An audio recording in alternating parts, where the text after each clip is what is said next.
دنیا بھر میں جیو ایکسپریس نیوز کے ناظرین کو اپنے نیوز کاسٹر مجین حسین بلال کی طرف سے السلام علیکم۔ خبر شامل کرتے ہیں ضلع منڈی بہاؤدین سے، جہاں بھالیا میں پنجاب حکومت کی ہدایت پر ماہ صفائی مہم کا آغاز کر دیا گیا۔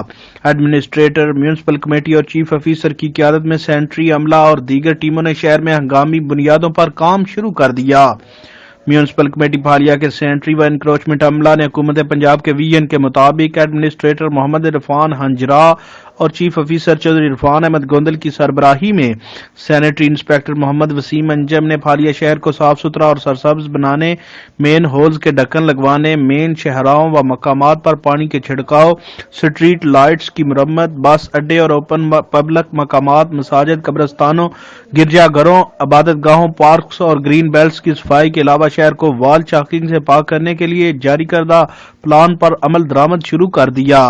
ماہ صفائی مہم کے سلسلے میں خصوصی ٹیمیں تشکیل دے کر مختلف برانچ کے افسران کی زیر نگرانی ہنگامی بنیادوں پر پروگرام پر عمل درآمد جاری ہے۔ اس حوالے سے chief officer municipal committee Phalia Chaudhry Irfan Ahmed Gondal کا کہنا ہے کہ ماہ صفائی پروگرام کے تحت شہر میں نمایاں تبدیلی نظر آئے گی، جسے مستقل بنیادوں پر جاری رکھا جائے گا۔ پروگرام کی مانیٹرنگ کے لیے کنٹرول روم قائم کر دیا گیا ہے، جو روزانہ کی بنیاد پر ٹیموں کی کارکردگی کا جائزہ لے گا۔ ان کا مزید کہنا تھا کہ شہریوں سے بھی التماس ہے کہ شہری جگہ جگہ کچرا پھینکنے کی بجائے کچرا دان میں ڈالیں تاکہ شہر کو صاف ستھرا رکھا جائے۔ کیمرامین نوید افضل کے ساتھ رپورٹ میں رکیل Ahmed Pomi, crime reporter, Geo Express News, Mandi Bahauddin.